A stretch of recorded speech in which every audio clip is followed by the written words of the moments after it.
You're listening to an Airwave Media Podcast. Recorded in Chicago, Illinois, with your hosts, Ken, Matt, Neil, and Jeff. This is Triviality.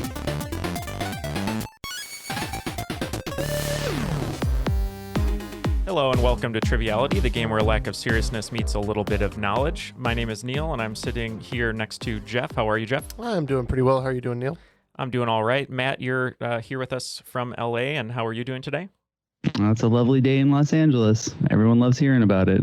Every episode, of course. It's a lovely day here in Chicago, too. We have those once in a while, but... Yeah, it's not too bad here today. Ken is not here today. Matt, Jeff, what's going on? It's actually Ken. He had skipped, I think, 100 leg days in a row, and he tried to do them all at once. Not a good idea, and he ended up having a little bit of an owie. So he's getting some rest and some IV full of protein and Monster Energy drink or whatever he's doing, and he'll be back soon. So what you're saying is rest, recuperation, and drinking water is important. Despite on occasion, yes. Despite what Dare told us, they said don't drink water and work out. But they I were believe wrong. the CDC now said that you can resume drinking water and getting rest. Well, we wish him the best, but we do have some great guests here to take his place. We have a very special guest host who we will get to in just one moment, but we want to introduce our contestants today. Our first contestant has been on an episode before, and we're glad to have him back, and that is Jason Hess. How are you, Jason? Hello, I'm doing great. Happy to be back, and really looking forward to it. We're happy to have you back as well. And sitting next to you is a new guest to the show, and that is Natasha Baker Bradley. How are you, Natasha? Hi, good. Long-time listener, first-time caller. Thanks for having me. Of course, and thank you both for being Patreon supporters. You're both Savage superstars, and we hope that your performance today is Savage. But why don't both of you tell us a little bit about yourself?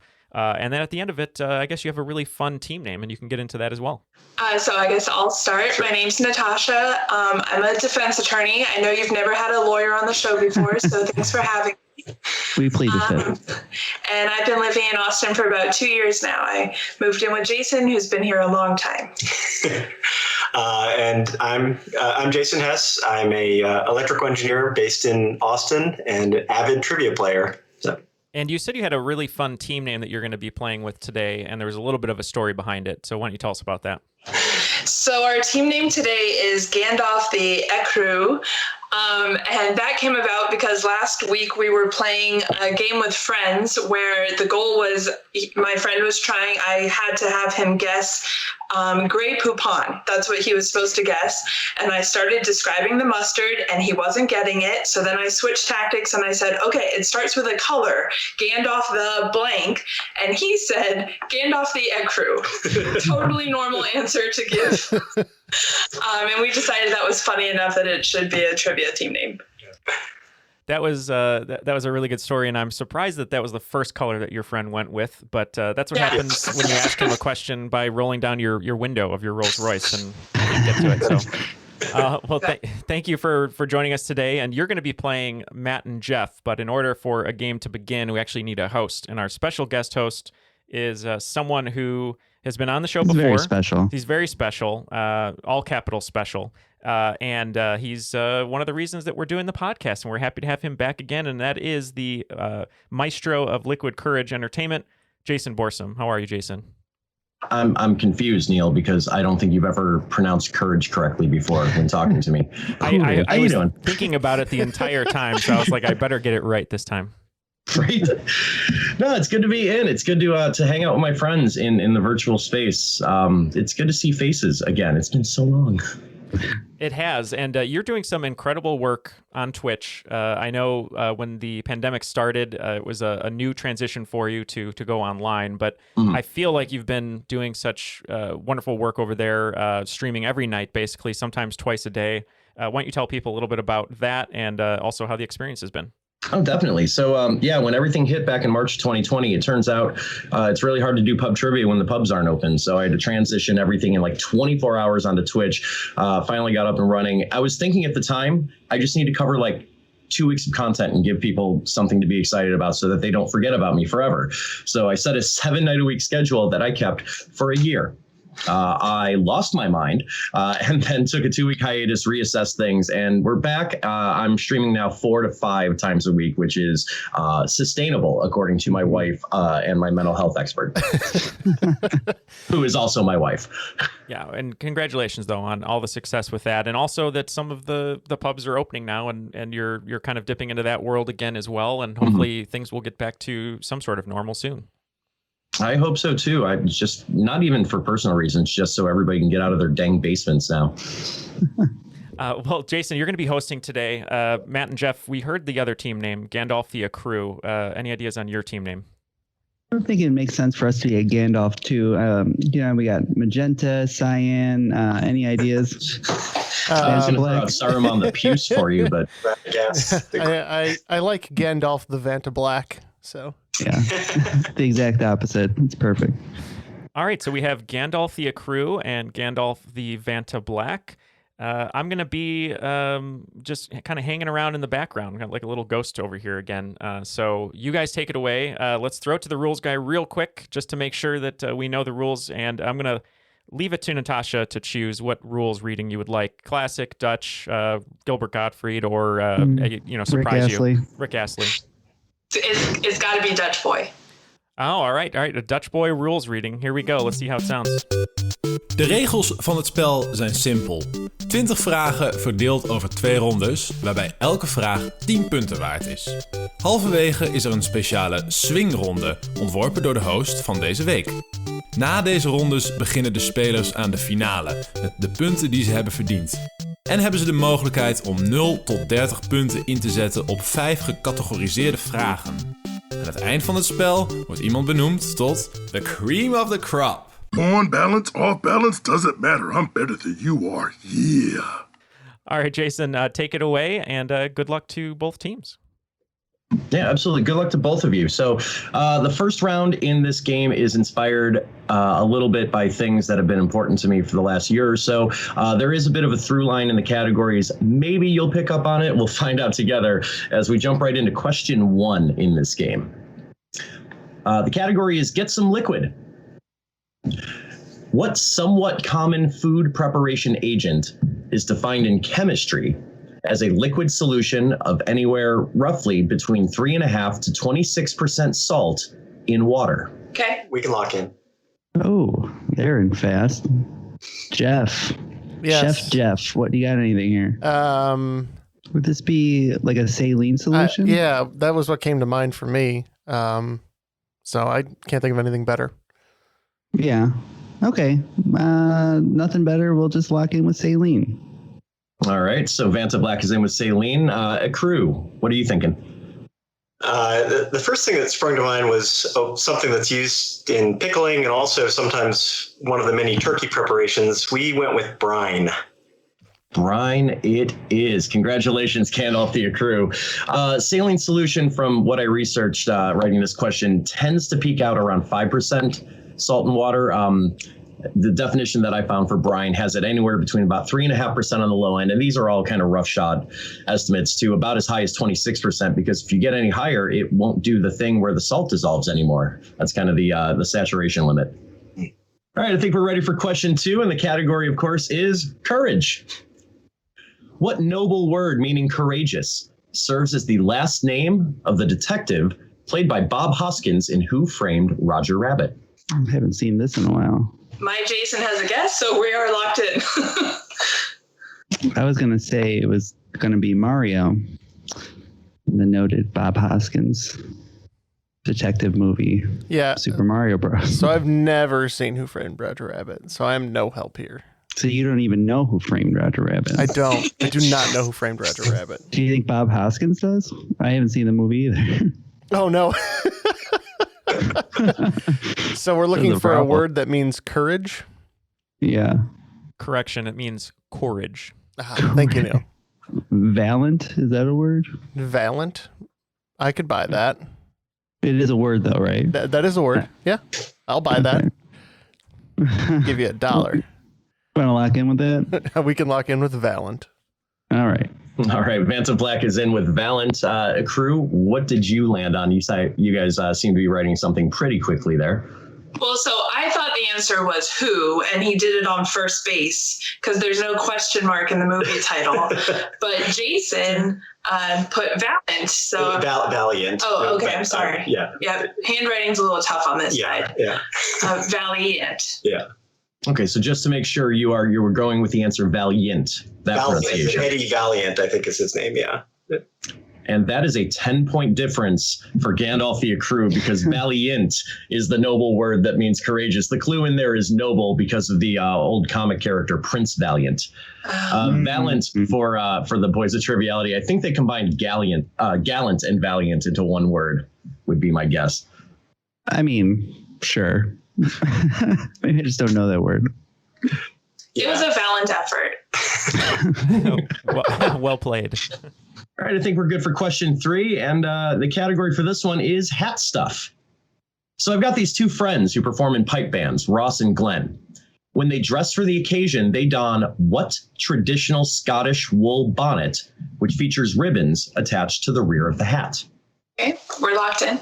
Well, they tend to wear kilts, but that's on the lower half, Matt. And I don't know how familiar you are with. I'm just picturing some kind of steampunk nonsense. Yeah, I don't know. It's some kind of top hat thing, right? Yeah, I don't know. I know it's kind of just like a poofy hat. It's not like a top hat. It's more, I don't know. The old Scottish poofy hat. Yes. I don't know. Shall we call it a hatkiss? Sure. That's hatkiss. I mean, you can. I don't think anybody else would. That's fine. I mean, I'm not concerned about that. All right, we'll take it over then to Gandalf the Ecru.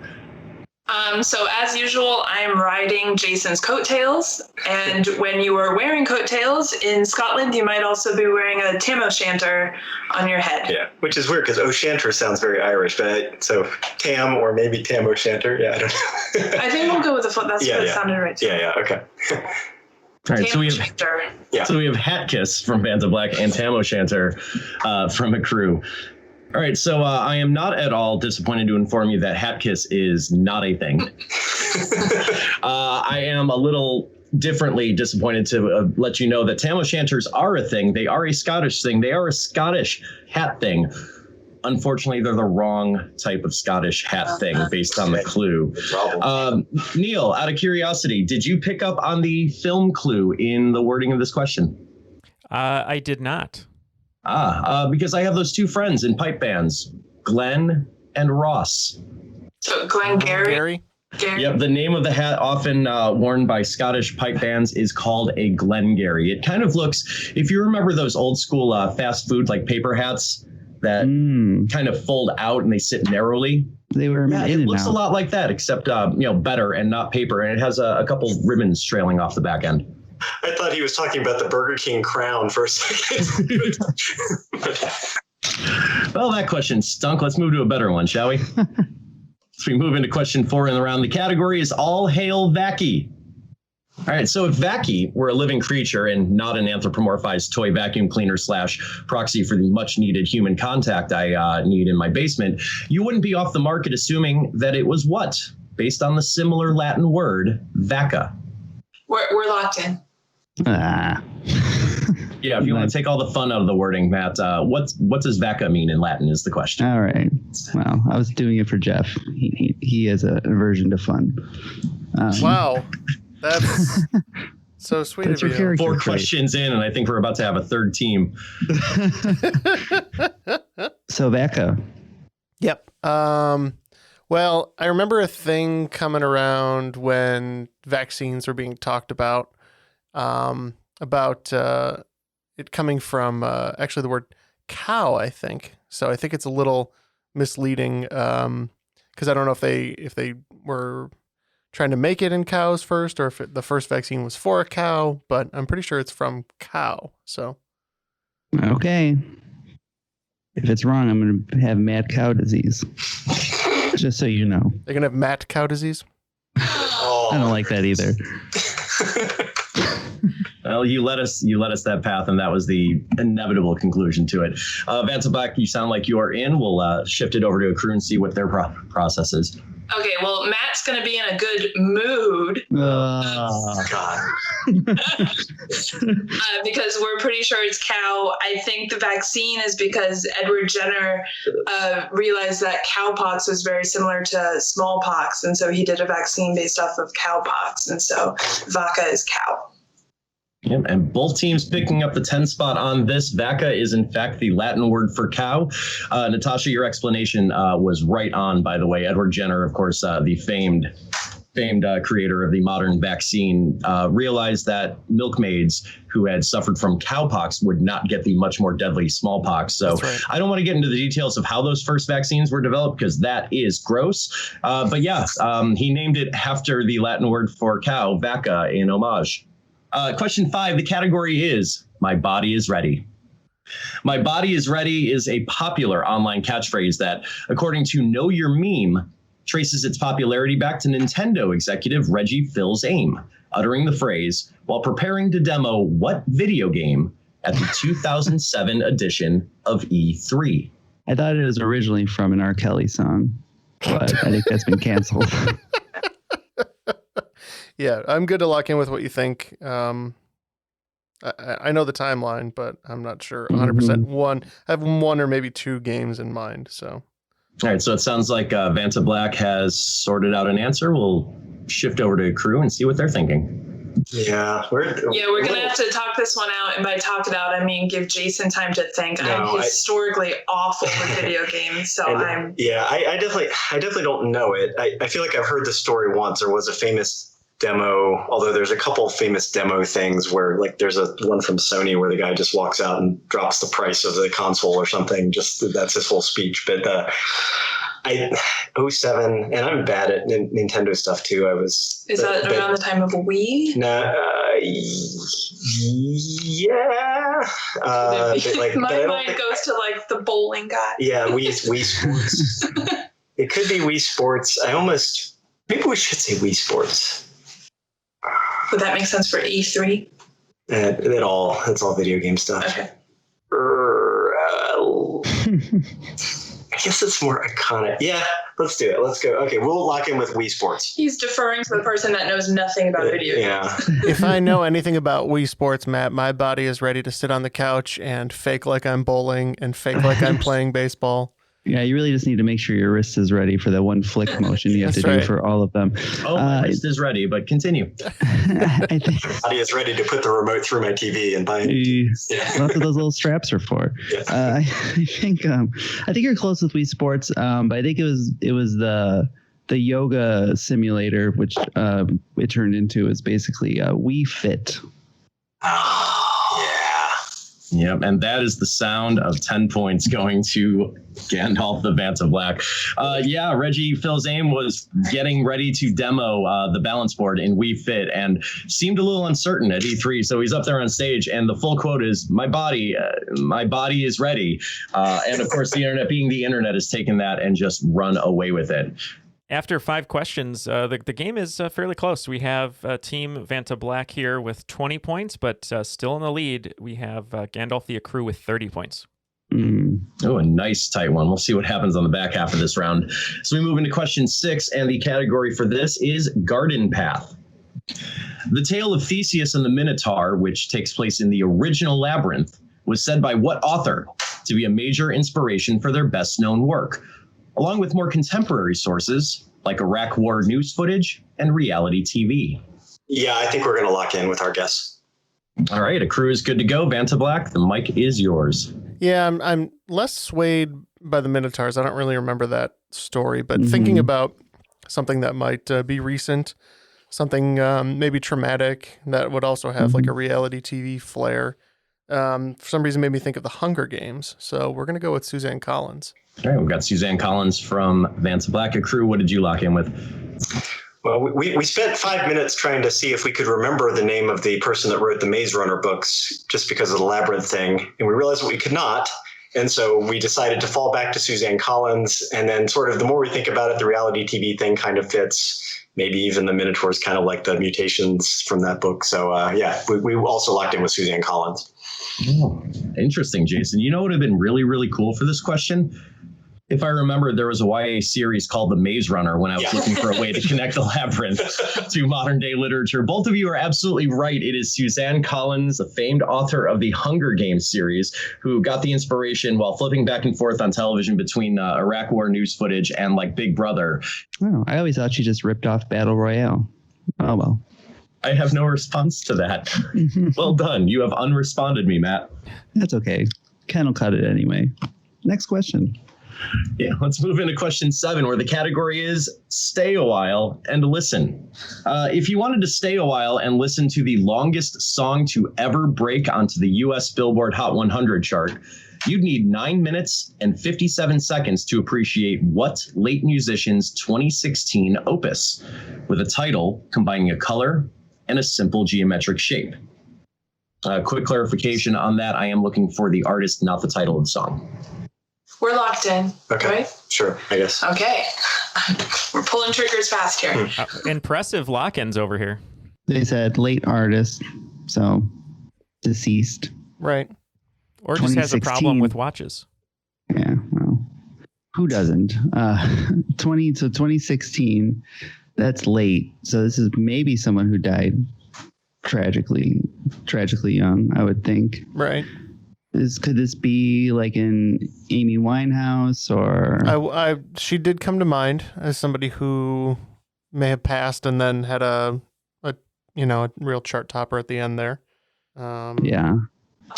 I guess you just want to lock in with Amy Winehouse. Yeah. I've got nothing else on this that I can go for. So. Okay, Amy Winehouse. Amy Winehouse from Vanta Black, a crew to you. So I used to play pub trivia in Miami, and there was always a current events round. So I learned tiny little pieces of trivia. And so around that time, I believe David Bowie passed away. I think he had either a song or an album called Black Star, which fit the clue that you gave. Yeah, it came to you very quickly, and I could not. All those things are true, so. Yeah. So we are going with David Bowie. Yeah. David Bowie. David Bowie.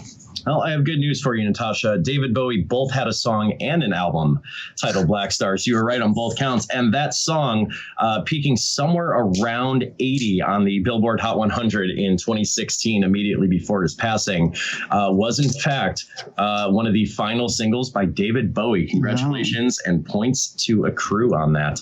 So you wrote a labyrinth question and then said, I should write a David Bowie question. You know what would have been great is if I realized I had done that at the time. Here comes the Tesla question and the Christopher Nolan. Yeah. How did you know? No, I'm kidding. Let's move into question 8, because I don't know how I'd possibly connect Teslas to our category for this question, which is sheep. Sheep milk usually isn't flammable, but with some intermediate steps, such as turning it into cheese and adding alcohol, it can be. That's the basic method of preparing what Americanized Mediterranean dish named for the frying pan in which they are typically prepared? Usually we're a good team because I say something to Jason, it starts with an S and it sounds like blah, blah, blah, blah, and he's able to translate that into a real answer. But this time I don't think he's pulling I think that it does start with it. I think it's like Safrizi or but I don't think we're getting like. No. So our best answer, just to move this along, because I don't think we're go ahead. it, is self-freezy. That's what we're on. So I think it does start with S, and it does sound like you guys were close there, but I'm pretty sure that this is Saganaki. All right, sounds like 10 points are heading over to Candle the Vanta Black on this one. And as I sit here and stare at the correct answer, Saganaki, I realize I really should have written a question about spoonerizing Japanese cities, because it's basically just a transposition of 2 letters in Nagasaki. All right, so question 9, the category for this is Game of Tones. An A major triad in second inversion consists of 2 E notes an octave apart, an A note, and a C sharp note. These are the sum total of the tones associated with what game, first released in 1978, although a 2014 version changed the triad to C major. Pac-Man. Oh, I think Pac-Man's good because before it starts, it plays like a little tone, like a little ditty kind of thing. Could be, yeah. Well, and was there a 2014 Pac-Man thing that would have potentially? Yeah, there's like a 3D platformer and it's another like Pac-Man attack kind of game where like just a lot of Pac-Man on the screen at the same time. Okay. I'm okay locking with Pac-Man. We'll lock in Pac-Man. So, of course, we originally thought video games, but my mind will do anything possible to get away from video games. And I don't think you said video game in your question. You just said game. So we came up with Simon. And that has made all the difference. Congratulations to Gandalf the Crew on that. Oh my God. For colorblind people like me, I'm really, really glad that they used 4 different tones in the game Simon. First released in 1978, a version in 24 came out called Simon Swipe, where they shifted it to the C major chord, which, just interesting side note, pretty much every slot machine you'll ever hear uses the C major happy chord in their audio, because that is what lets you blow your money without feeling too bad about it. There's a psychological connection between a C major chord and happiness. We'll have to play that before our Patreon drops. Thanks, Jason. Try to pump in enriched oxygen into the podcast stream. Well, that would probably mean that Matt and I got more right. So, yeah. And question 10 to put an end to round number 1. The category is lingo. Getting its linguistic nickname from the film Mr. Mom, a military service member may refer to a particular piece of field gear as a whoopee. Give me either the intended use or any common alternate use for a soldier's whoopee. I think we have a general answer, so we're gonna lock in. Okay, I feel like our 2 choices. So you want to say vacuum? Just no, I don't want to say that. But that's from the movie. And then my only thought as to military and household gear is that they like boil water for their like K rations to make them come to life. That's like a hot plate type thing or something like that, or kettle. Like a kettle. It wouldn't be field gear. Almost like a spade or trowel or pickaxe, but then none of that makes any damn sense. Like, keep naming Monopoly tokens. Yeah, thimble. It's probably thimble, right? I don't know. I feel like we're belaboring it, but go with your thing. Oh my God, it's awful. Do you want hot plate or kettle? Hot plate. Okay, we're locking in with hot plate. Me and Jeff were texting, and I think he sent me a great idea, which is a person who digs for chips, a nacho miner, but I think he meant to say a poncho liner. I think it's like, I mean, Matt and I were talking, I think it's like a blanket, or like it goes with a poncho. So, I mean, I guess poncho liner would be the thing that we're locking in with. I did not expect either team to get the actual intended use of a whoopee in the military, but congratulations to Gandalf the Vanta Black. A whoopee is a poncho liner, specifically put in for additional warmth, although it's so utile and ubiquitous that it's often used for purposes such as sleeping wear, like a blanket or sleeping bag. It's often used just as a protective cover or tarp. It's so utile out in the field that military service members absolutely rely on it. They love it, and they have endearingly nicknamed it for the security blanket in Mr. Mom, which was known as a whoopee. Mm-hmm. Yeah. Thank you, Jason. Well, despite that great poll from Matt and Jeff over at Gandalf the Vanta Black, they only have 50 points going into the swing round, and still in the lead is Gandalf the Accrue, Natasha, and Jason with 60 points. So we're going to need to accrue some more points in the swing round. I was wondering when somebody was going to pick up on that accrue connection. Nice job. Saving it. Chef's kiss on that. Let's move into the swing round, which doesn't have a name, but has a really interesting mechanic. So what I've done for the swing round is I've taken 10 pop culture references that are each 2-word names. And in each case, I'm going to give you a mathematical fact based on one of the words. All you need to do is tell me which of those 2 facts has the higher number. All right, so number 1 in the swing round is inspired by Moby Dick. So tell me, which is greater? The number of studio albums released by Moby, or Dick Cheney's approval rating in percent at the end of his vice presidency? Number 2 is inspired by Duck Dynasty. So tell me, which is greater, the number of episodes in the original DuckTales cartoon series, or the number of episodes in the original series run of Dynasty? For number 3, we're going with Die Hard. So tell me which is greater. The number of sides on the hit die used by monks in Dungeons and Dragons, or the number on the Mohs hardness scale that represents sapphires. Number 4 is brought to you courtesy of Star Wars. So tell me which is greater, the number of stars that give the Pleiades their English name, or the number of countries that Congress has formally declared wars against. Number 5, courtesy of the Chicago Bulls. Tell me which is greater, the number of top 10 U.S. singles by Chicago, or the number of instances of the word family in the Rage Against the Machine song, Bulls on Parade. Number 6, near and dear to the Triviality heart, is inspired by Randy Savage. So give me which is greater, the number of Cy Young Awards won by Randy Johnson, or the number of Grammy Awards won by Savage Garden. Number 7, courtesy of Perfect Strangers. Which is greater, the number of strikes required to bowl a perfect game in the PBA, or the number of episodes in the longest season to date of the series Stranger Things? Number 8 is inspired by Resident Evil, so I need whichever is greater.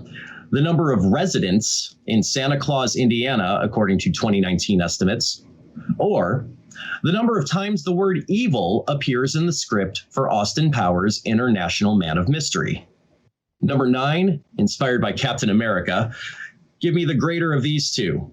The percentage of alcohol by volume found in a bottle of Captain Morgan's original spiced rum, or the number of states that comprised America when the last state that seceded rejoined the Union. And number 10, courtesy of Green Day. Tell me which is greater, the number of colors in a 64 count box of Crayola crayons with green in their name, or the number of U.S. federal holidays in 2020. All right, so we're going to think those over and we'll be right back with the answers. Okay, it looks like all of the answers are locked in from the swing round, and right before we throw it back to Jason Borsom of Liquid Courage, just to make him happy, entertainment, just want to say thank you to all of our guests today, because they are all Patreon supporters. We very much appreciate their support. It helps keep the show growing and continuing to get better and better as much as we can control. It's gone from one episode a week to a bunch of bonuses and crop drops and Patreon bonuses, and it just keeps growing, and it's all thanks to all of you who are supporting the show on Patreon. So if you'd like to join Jason, and Natasha on Patreon, you can go to patreon.com/trivialitypodcast and be a part of, hopefully, our continued growth. So thank you very much. Jason, take it away. All right, coming back in, we'll give you a reread on these, and then I'd love to hear which one you think is bigger. So we'll start with number 1, Moby Dick. I wanted to know which was larger, the number of studio albums released by Moby, or Dick Cheney's approval rating in percent at the end of his vice presidency. What did you guys come up with? All right. So thinking about this, Matt said that Dick Cheney's approval rating was very low. He thought single digits. And if we're thinking single digits, I think Moby could crank out 10 plus albums. So we just guessed Moby. Yeah. We went the opposite way. We thought that even the worst vice president would still have some supporters. So we thought his number we called it 20, and we thought Moby doesn't have that much. So we went Cheney. I realized that some people underestimate how much people will listen to Moby and hate Dick Cheney, because the correct answer is Moby. Moby has released 15 studio albums to date. Dick Cheney notoriously had the lowest approval rating of any vice president in history when leaving office at a paltry 13%. Number 2, inspired by Duck Dynasty, I wanted to know which was greater, the number of episodes in the original DuckTales cartoon series, or the number of episodes in the original series run of Dynasty. What did you come up with? This is a tough one, because I know that DuckTales had reached the syndication deal that all those cartoons strive for, so it's close to at least over 70 episodes. But I think Dynasty was on for quite a bit of time, and there was a lot of episodes in those seasons back in the day, so we actually just went with Dynasty. We struggled with that, but DuckTales was daily, and so it's kind of a question of how long could they crank that out. We, not for necessarily great reasons, went with DuckTales. All right, and 5 points going again to Team Vanta Black on this. You're right that DuckTales hit syndication. They reached that benchmark with 100 total episodes exactly, but Dynasty was on the air for 9 seasons and a grand total of 220 episodes. Number 3, from Die Hard, I wanted to know the number of sides on the hit die used by monks in Dungeons & Dragons, or if the number on the Mohs hardness scale that represents sapphires was bigger. I think this one came down to me kind of on both ends. Both D&D and science are supposed to be my wheelhouses. Pretty sure monks roll a D8, so 8 would be the one. And the other one, I thought sapphires, Mohs hardness runs up to 10. I thought they were about a 7, so we went with monk. Sapphires, I'm 90% sure are corundums, which would put them at 9. But my memory is that monks actually hit real hard, like they not quite barbarian level, but I thought their hit die might be D10. And so we also went with monk. Each half of you had half of the number correct. No points, unfortunately, because while a monk does hit kind of hard, there are certainly classes that hit harder. A monk uses a D8 for combat. And you were correct about sapphires being a variety of corundum, which is a 9 on the Mohs hardness scale. Number 4, brought to you by Star Wars inspiration. Which is greater, guys? The number of stars that give the Pleiades their English name, or the number of countries that Congress has formally declared wars against? Not 100% sure on either of these. We do think that the number of formal war declarations is kind of low. So for that reason, we just said the first option. The Pleiades. Yeah, that's what it was. I'm going to teach you about the Pleiades, Matt. No, thanks. This one was one of the rare ones. We still are probably going to get it wrong, but at least we knew one of the numbers. I say that now. We think Pleiades was 7, so then we had to say, is country more or less than 7? We went with that. We thought maybe in World War I or II that they declared against a bunch of countries. Yeah. We thought it might get them over 7. Great Britain and Spain back in the 18th century, and then we sort of started adding Germany and Japan and hoping, although granted some of the World War I's are overlaps, so now I'm realizing why we're probably wrong, but but we went countries. And Team Accrue is on the board in the round. They were correct about the stars. The Pleiades, known in English as the Seven Sisters, despite having more stars in the constellation than 7 and fewer visible stars than 7. It's a whole complicated thing. But the number of countries that Congress has formally declared war against, it depends slightly on your definition of country, but the minimum number that I felt confident saying is 10. 11 different national entities have had war declared against them by the U.S., but one of those was Austria, and one of them was Austria-Hungary. So depending on whether or not you conflate the two, it's either 10 or 11. In either case, wars wins the day. So nice job to Gandalf the Accrue on that one. Number 5, I wanted to know which was bigger, the number of top 10 U.S. singles by Chicago, or the number of instances of the word family in the Rage Against the Machine song Bulls on Parade. Well, I think we rallied around the family with a pocket full of shells about 12 times. I think it's like 4 times and then 3 verses, something like that. And Hits by Chicago, we thought they were pretty popular, but I don't know if they were that popular. So we went with Bulls. And that's basically exactly where we landed too, where this felt like a trick question where it just feels like they say Bulls or family 100 times. But I was with Jeff. I think it's around 12, and top 10, that at least, that's getting 12 of those is certainly an achievement, not impossible, but we went with family Bulls on Parade as well. All right. Chicago, far more popular than I think either of you gave them credit for.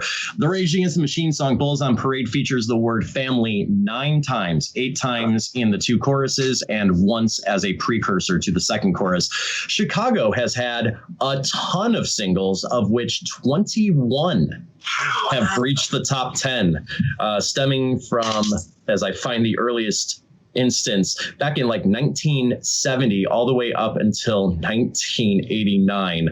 They had a couple a year. Yeah. So we move into number 6, where I wanted to know which was bigger based on Randy Savage, the number of Cy Young Awards won by Randy Johnson, or the number of Grammy Awards won by Savage Garden? So for this one, I'm pretty sure that Randy Johnson only has one Cy Young. I think when in his Mariner days.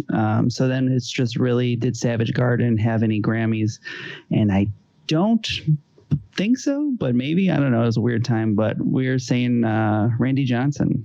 Yeah, and Natasha, I may have messed this up here, but this one felt like a trick question. So yeah, so I said Randy Johnson's a really good pitcher. Savage Garden's a really horrible band. To me, this seems like an obvious answer.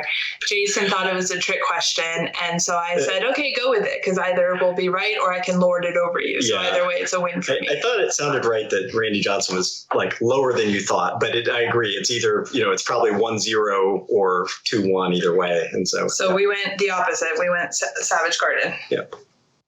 All right, so Randy Johnson has won a grand total of 5 Cy Young Awards in his career, one with the Mariners back in the mid-'90s, and then 4 consecutive ones as a member of the Diamondbacks from 99 through 2002. Savage Garden has never even been nominated for a Grammy Award, largely, as far as I can tell, because their record label didn't believe in them enough to throw them in the ring. So the correct answer here is Randy Johnson. That was a bit of a trick question. Randy Johnson wins out 5-0. Oh, right for the wrong reason. I'll take it. Oh, it's the best kind of question, isn't it? Number 7, inspired by Perfect Strangers, I wanted to know which was bigger, the number of strikes required to bowl a perfect game in the PBA, or the number of episodes in the longest season to date of the series Stranger Things. Yep. So we think the first is 12, but Stranger Things we think may have had a 13-episode season, so we went Stranger Things. Well, I'm sure you guys are going to be right, because we put the opposite. Yeah, 12 is 100% correct. We guessed that they topped out at 11, and so we said bowling strikes. Oh, very close numbers from a couple of you. Stranger Things has had a grand total to date of 25 episodes split across 3 seasons, with the longest season being 9 episodes. And of course, 12 strikes is a perfect game in the PBA. So there are more strikes in a perfect game than episodes in any so far season of Stranger Things. Number 8, brought to you by the idea of Resident Evil. So which one's bigger, the number of residents in Santa Claus, Indiana, based on 2019 estimates, or the number of times the word evil appears in the script for Austin Powers' International Man of Mystery? So this one, we know a little bit about Santa Claus, Indiana, from reality star Jay Cutler being a resident there. But we don't know anything else. We kind of were doing the math on the Dr. Evil thing about how many times they'd have to say it a minute. And it seemed exceptionally large to beat the residents of Santa Claus. So we said the residents. We said the opposite. Yeah. I think I messed this up here too. This felt like something. I think I'm thinking of Santa Claus being on the $3 bill, but like that it would be comically low, and so we did the, double reverse jinx trick question becomes a regular question and just said Austin Powers. All right, so there was no rhyme or reason for me selecting Santa Claus, Indiana specifically. I just wanted the population of a town that was known by name and also probably small. 2,411 residents in Santa Claus, Indiana, and including the references where they list the name of the character speaking in the script and, directorial notes about the character. The word evil appears 290 times in the largest such instance of the script that I could find online. So I feel pretty comfortable in saying that there are more residents in Santa Claus, Indiana. I believe Santa Claus also doesn't follow daylight savings time, which is very strange. Indiana is strange in general. That's why Stranger Things was set there. And Erie, Indiana. Oh, good pull. Number 9. Based on Captain America, which is bigger, the percent of alcohol by volume found in Captain Morgan's original spiced rum, or the number of states that comprised America when the last state that seceded rejoined the Union? All right, so this one was a tough one for us. I think I remember recently 13 states seceded, and we think it was pretty close on numbers, so we were guessing it was maybe like 26 to 30 in like 1864, 1865, when they would have all come back together. 1865, I think, was the year Lincoln was assassinated. And Matt was pretty positive Captain Morgan was 80 proof, so that's 40%. So we said Captain Morgan. You said the opposite. Yeah, At least one of us is going to get credit. Let's be clear. No, you guys are. If Matt is right, then you guys are right, because I think maybe I was conflating Captain Morgan and Malibu, but if standard rum is certainly 80 proof. I thought that the spiced rums were a little lower, which took it down below we pegged the states a little higher than you at, kind of in the mid 30s, and but we went with states. Okay, so Georgia was the final seceded state to rejoin the Union after they adopted certain constitutional amendments in 1870. And at that point, the Union was 37 states strong, which is stronger than the percentage of alcohol by volume found in Captain Morgan, which is 35%. Wow. God. 70 proof. Interesting. And we thought the number of states was 38, so I'm kind of proud of that. Yeah, that was good. You were right on top of that. Yeah. Oh, wow. Nice job there. And number 10, to put an end to the swing round based on Green Day, which is larger, the number of colors in a 64-count box of Crayola crayons that have green in their name, or the number of U.S. federal holidays in 2020? So for this one, we kind of just divided up that 64 by about 6 colors, the 3 primary, 3 secondary, or whatever they're called. Jeff knew. So we figured there was about 15 greenish crayons, and they probably don't all have green in the name. And then there's about 10 to 11 federal holidays. So we said federal holidays. Well, and then breaking the mold, we said the same. No difference on whatever the outcome is. So this will either be points or no points for very much similar reasons as you. Yeah. All right, so the number of U.S. federal holidays as recently as 2020 is 10, starting with New Year's Day and going all the way through the year into Christmas Day. A 64-count box of Crayola crayons features the following colors with green in their name: forest green, olive green, spring green, green yellow, blue green, sea green, and green. There are only 7. All right, after the swing round, it looks like Gandalf the Ecru is still in the lead with 80 points, just slightly above Gandalf the Vantablack, who are currently at 75. All right, so the swing round was a whole lot of thunder and not a lot of differential. I will take that. All right, and just like the first half was inspired by a common kind of bond that's been important to me for the last year, so is the second half. I'm sure you'll pick up on it pretty quickly. The category for question 1 is Orange Cat. Oh. Combine an appropriate number with the name of the orange cat that has served as a live advertising mascot since its first appearance in 1968, though played by multiple cats, to get the name of what strategy game that has been played for at least 2,000 years? There is another word in the correct answer, but who's splitting cat hairs on this one? I don't know. Okay, we're locked in. I think we're going to lock in. So we got some orange cats we were talking about. You got your Garfields, your Heathcliffs, your Orangey McCat head. I don't know. It's like all the old games I know don't have a number in them. Mm-hmm. Go, checkers, chess, backgammon, like. Yeah, and those I wouldn't call those strategy games. I mean, they're all strategy games. Chess is, technically checkers is. It's not super hard strategy, but. Garfield Hockey 8. I don't know. It's the strategy game that we all played as children. That's right. We'll lock in with Garfield Hockey 8. So we picked up on your 2 hints. We wish you had given a hint to the third word. Well, and it wasn't clear to me if the third word is required or not, or if you were literally saying we're not going to split hairs over it. But I think we have the outer words. I think it's 9 something Morris. And if I had to say a word there, I would say Marx, but that feels very weird. I have the vaguest memory that this is a game. I saw it like in a book of games as a kid or something, but I don't know. So if you're asking for the game, we're saying 9 Marx Morris. Yeah.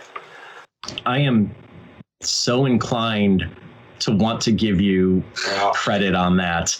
But since I penalized them in round 1 for Valent, I cannot. You are very close, though. The name of that long-standing strategy board game is 9 Men's Morris. Morris, of course, the live ad icon for 9 Lives cat food. Kudos for getting in the right area, though. Question number 2 is in the category Riddle Me This. Portrayed by Paul Dano, the Riddler in the upcoming film The Batman has a unique and starkly different look from previous incarnations, according to production photos recently released, which has led to speculation that the character is inspired by what real-life serial killer who also had a penchant for befuddling authorities? We're locked in. Have you seen these yet? I think I maybe saw something very quickly in passing, but I didn't pay much attention to it. Because it's DC and nobody cares about DC. Pretty much, yeah. Why would you say that, Jeff? That's rude. I would not. I would never say that. Okay. If they were sponsoring us. He's got like some kind of big hood thing on, right? Is that? Yeah, I can kind of see him like with his face covered and then like maybe like leather on his overcover his mouth or something. So you think it's Leatherface? I don't know about that. Okay. Well, he did say the Zodiac Killer. He liked to befuddle the police, right? I think so. Yeah. Okay, we're gonna go with Zodiac Killer. All right, Zodiac Killer from Vanta Black, a crew. Which serial killer did you come up with? We went with Jack the Ripper. Yeah, we had no information, although if Jeff is right about the hood, we were bouncing around Unabomber as an idea, but maybe I'm trying to visualize, get him kind of scraggly and with a hood maybe and sunglasses, but I just, neither of us have seen the trailer, so we were just guessing. Yep. We guessed Jack the Ripper. All right, one team is going to pick up points on this. The production photos from the upcoming The Batman show the Riddler wearing a full leather face hood with like built-in goggles, which to me just looks like Firefly, but that's neither here nor there. Based on some eyewitness accounts of this particular, or the purported appearance of this particular serial killer, the Zodiac Killer was shown by some eyewitnesses to be wearing a leather hood that had some symbology on it. Correct answer being the Zodiac Killer. I would have accepted Ted Cruz's dad as well. Good job. Question number 3, the category is Trivia Nerd. Look, it's a bit of a trivia chestnut to ask you what author first coined the word nerd. It's Dr. Seuss. So I'll go one step further. For 10 points, name the book the word nerd first appears in. And for 5 bonus points, name the fabric that's found in the same line of that book. All right, we're locked in. Okay, so they are locked in. So we're pretty sure that the book is If I Ran the Zoo. Yeah, I think it might be one of the animals in the zoo. So, and he said that there's a fabric in the same line. I don't think it would rhyme with nerd, but. No, but if it did, what would that fabric even be? Polyester. Yeah, I think maybe cotton's the way to go. Okay, as you said, it is the fabric of our lives, Matt. Yeah, we're gonna lock in with If I Ran the Zoo and cotton for the bonus. Okay, and to Team Gandalf the crew. So we also came up with If I Ran the Zoo. We had a very similar discussion trying to find a fabric that rhymed with nerd.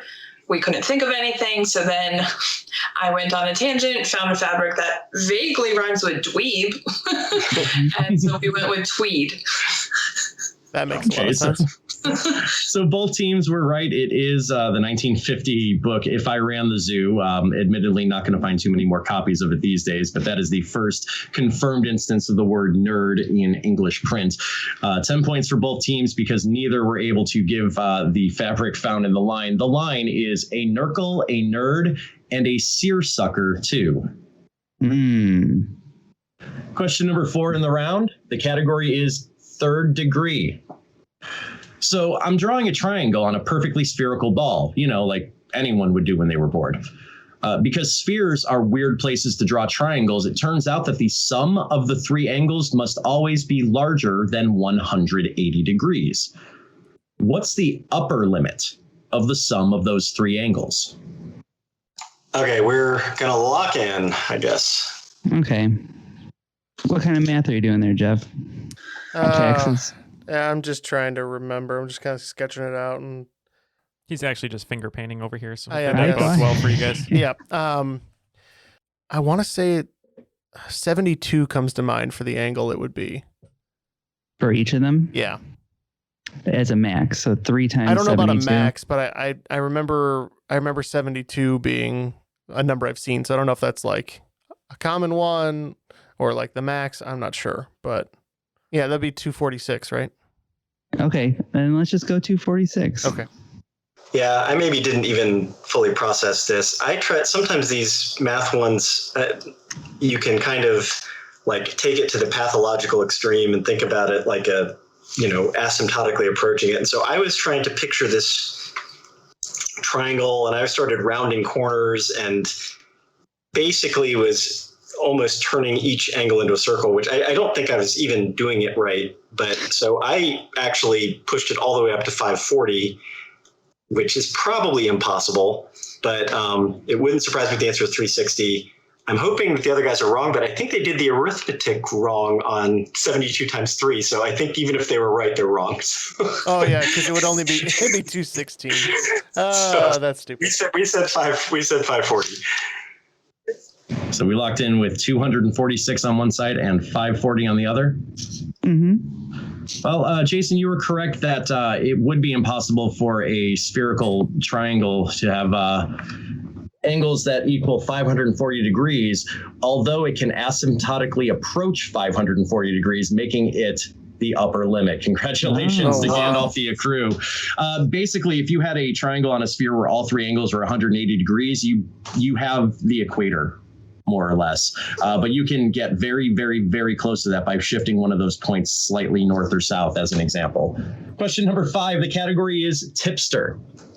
Tipster is a word often used to mean informant. In that case, Daniel Hernandez certainly qualifies as one of the more famous tipsters of the modern era, after he testified against fellow members of an organization called the 9 Trey Bloods. By what name do we better know Mr. Hernandez? Oh, locked in. All right. Boy. One of my faves.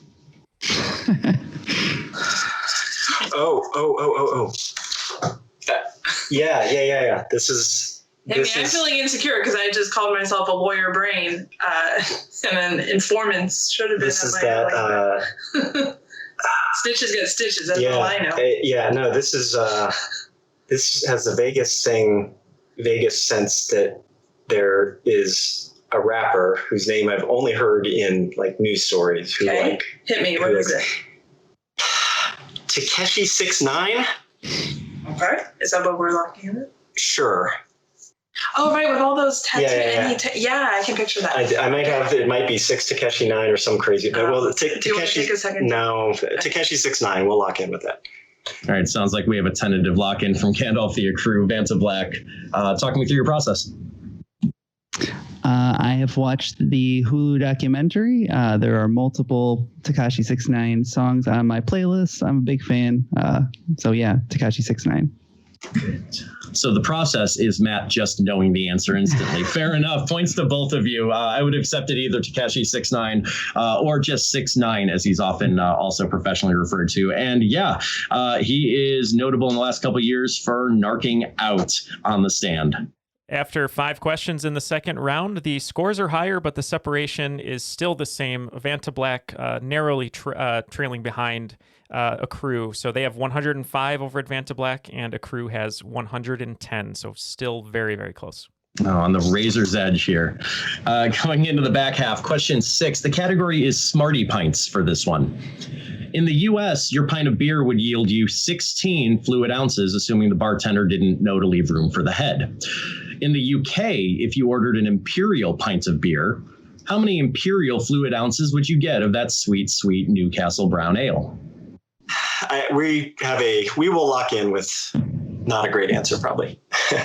Okay. Well, my first thought is since, metric system and foreign units of measurement seem to make more sense than our units of measurement, it would probably be a round number. So I just guessed 20. 20 seemed like a good number. So I had 2 numbers in my head, 14 and 20. And I know the British one is bigger than the US one, but the question then is, are imperial ounces the same as... I couldn't tell if there was a double trick there where it was... and so I think Matt might be right.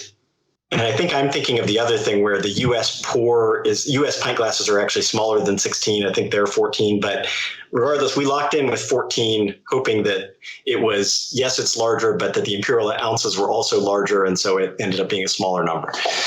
Okay. So a couple things going on with this question. First and foremost, Jason, I am absolutely the kind of host that would stick the answer in the question itself. I did not do that in this case, though.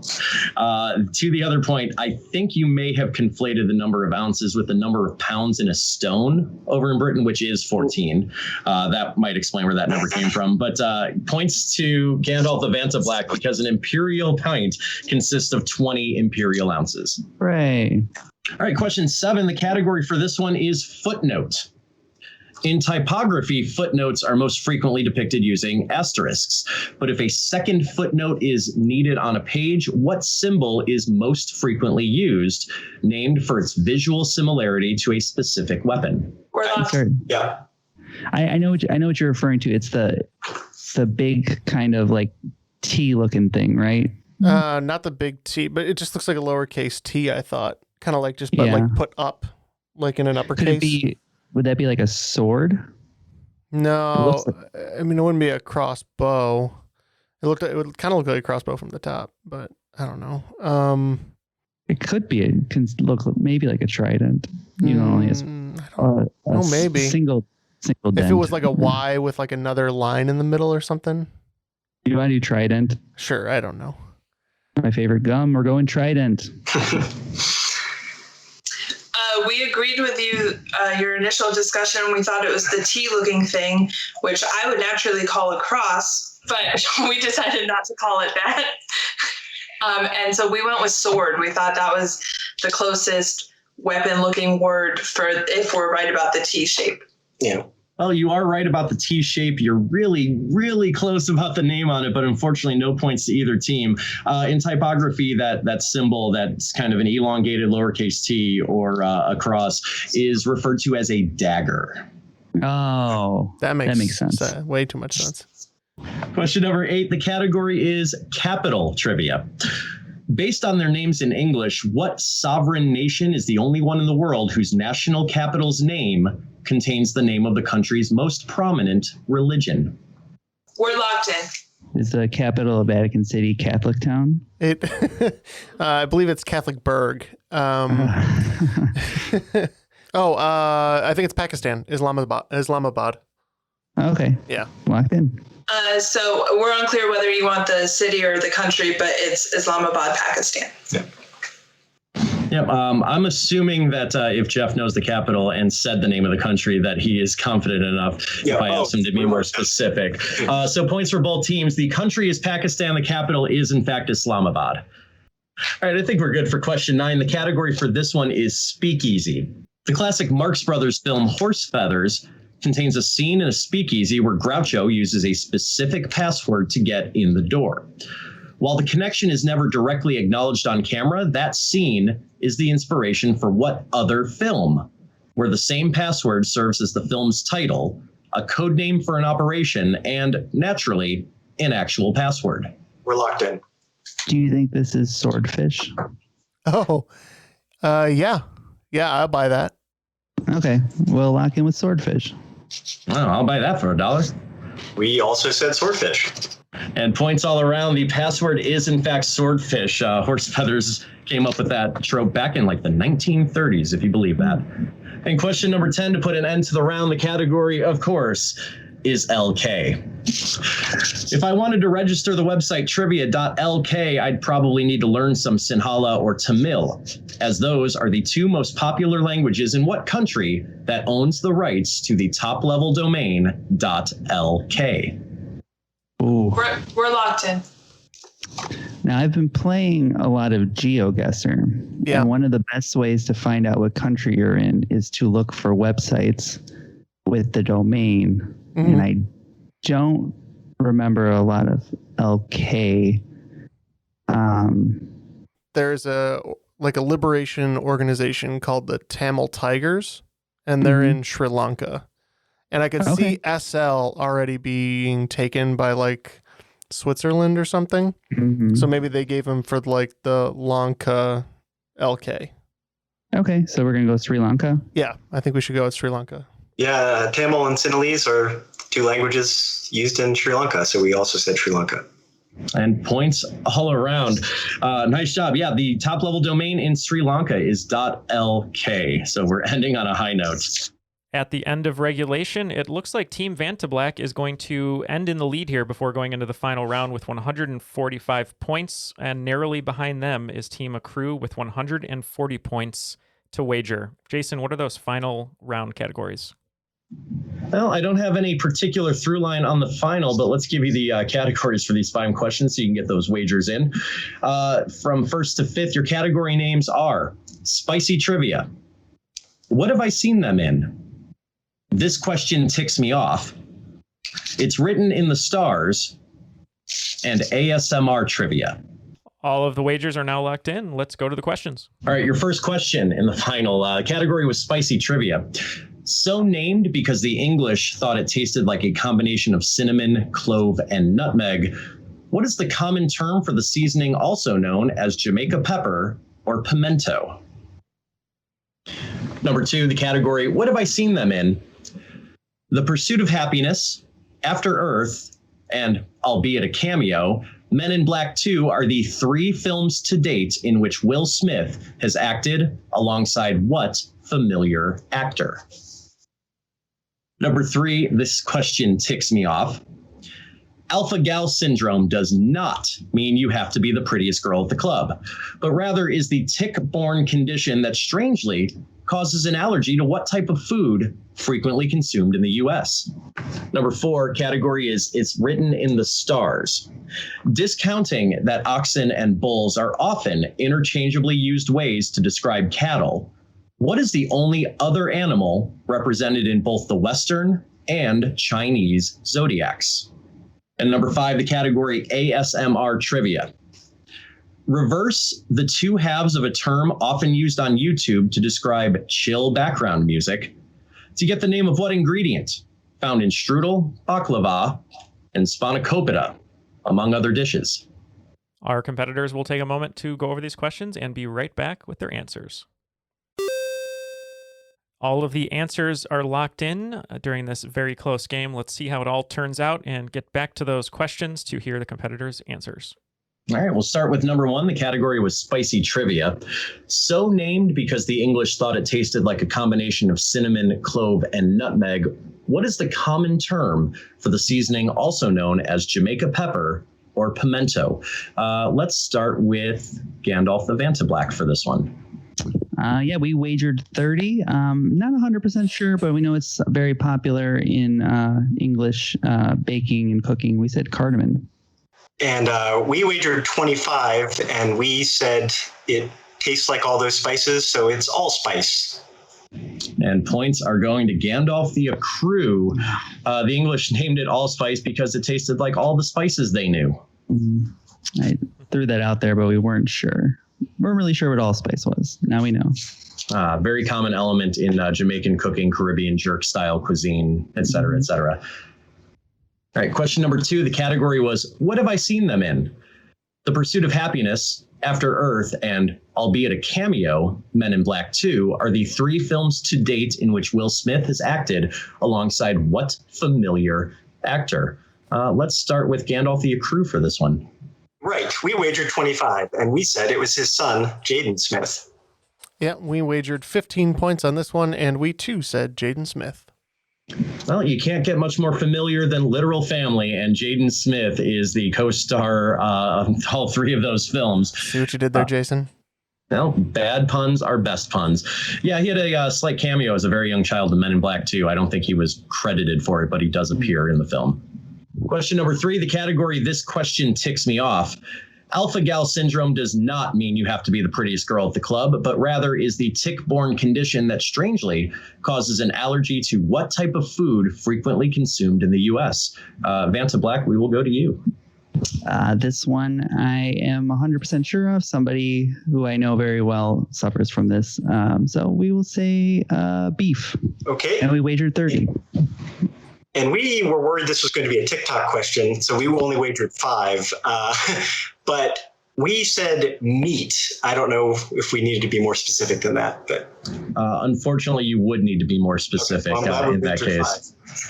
Because I do have, just like Matt, I have a friend who actually has this condition, and it is not all meat. It is particularly red meat. Beef is certainly synonymous enough for credit, so good job to Gandalf the Banta Black on that. Question 4 in the final round. The category is It's Written in the Stars. Discounting that oxen and bulls are often interchangeably used ways to describe cattle, what is the only other animal represented in both the Western and Chinese zodiacs? Let's start with Gandalf the Ecru.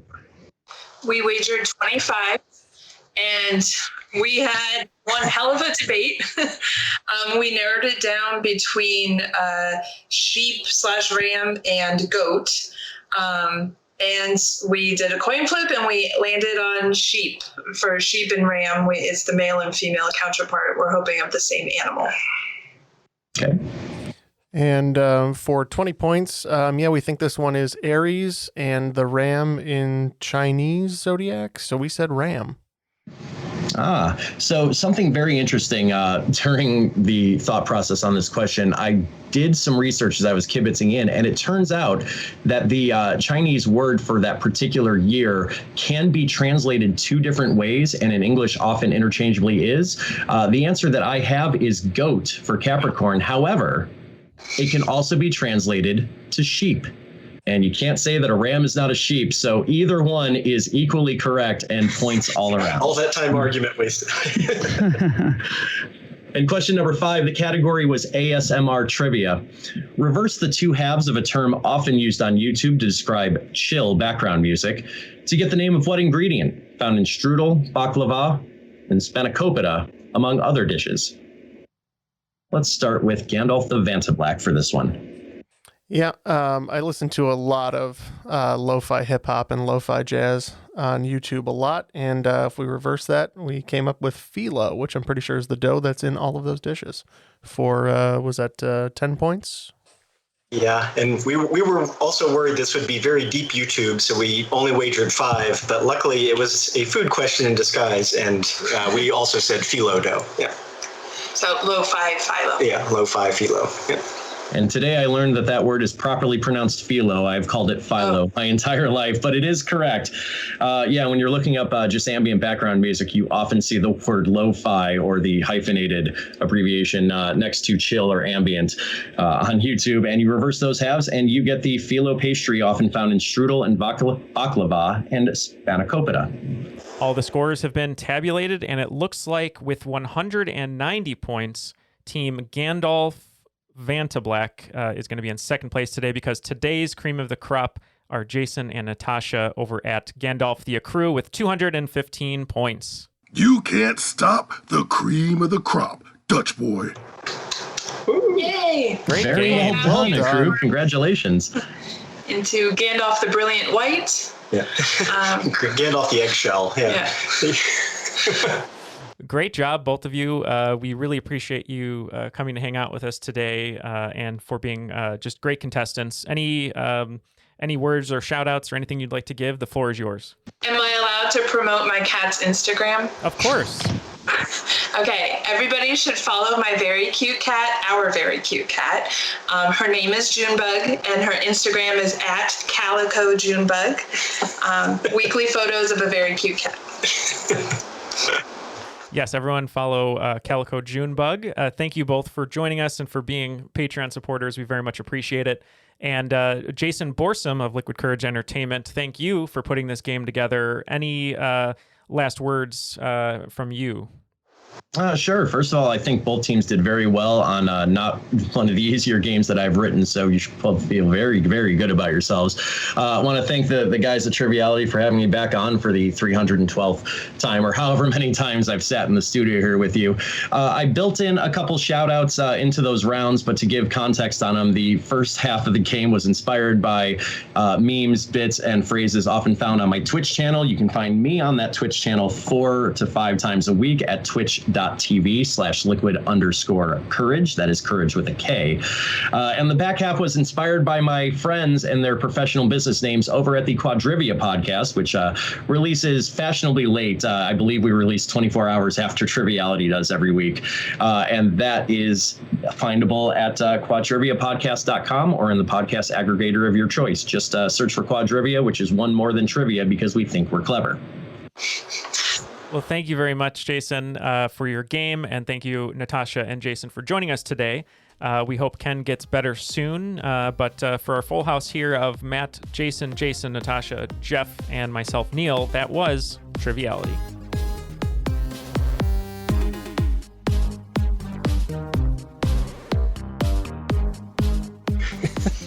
I designed a Triviality steampunk hat, if anyone was interested. I don't think anybody was interested. Only crop top. All right, I don't want to hear about crop top. What are the fashion rules on wearing a crop top with like aviator goggles? Oh, definitely approved, probably. Yeah. Go to any street in Austin, and that is what you will see.